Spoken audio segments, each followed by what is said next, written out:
Let me start off this story by saying this happened almost 3 years ago when I was still pregnant of my first child and I was living with my sister since I had just gotten married and my mother's house had no space for another 2 members. Also, I apologize for not being very clear on my details. I'm trying my best, but it happened a while ago, so bear with me. I mostly stay at home with occasional trips to the national park or casually strolling around my neighborhood. My husband stays home until 6 p.m. and then he'll be off to work.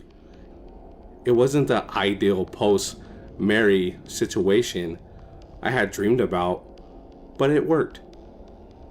I can't remember if it was late or not, but one night I was home alone watching TV.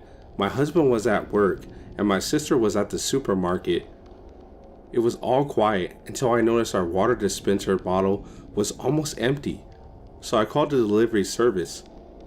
I went back to watching TV, and after a few minutes, I heard the doorbell being rung.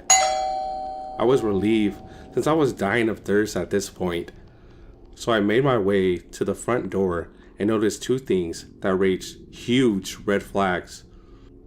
First, I could hear what clearly was a car engine, and I knew the water bottles are delivered on a motorcycle and they're attached to a small cart on the back.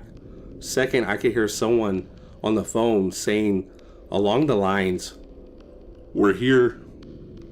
Now, my sister's house by no means was in a dangerous part of town, but it wasn't exactly the most peaceful neighborhood either.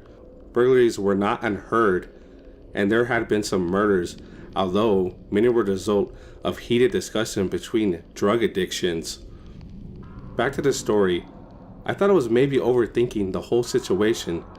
Maybe it was some of my friends coming to visit me? I quickly scratched this theory when I asked, "Who is it?"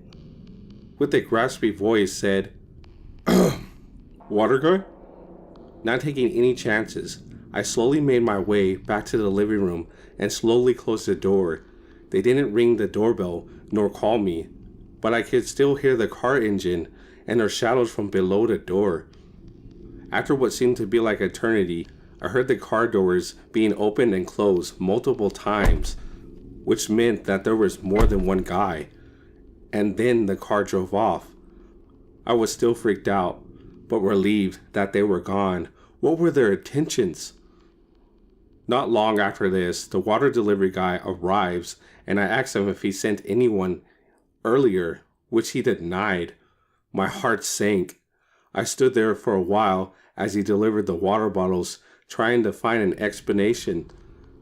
Thankfully, nothing happened, but weeks later, I saw in a local newspaper that a group of criminals were arrested for attempted break-ins. Apparently, their motto was passing off as sanitary maintenance worker or other random services, and then forcibly entering the house after the owner opened the door. What scares me the most, however, was the fact that they knew I needed a water delivery. Maybe it was just a coincidence, or maybe they were spying on me as I made the call, which isn't unlikely since I talked pretty loud on the phone. Either way, I'm glad I picked up the red flags and went back to the living room.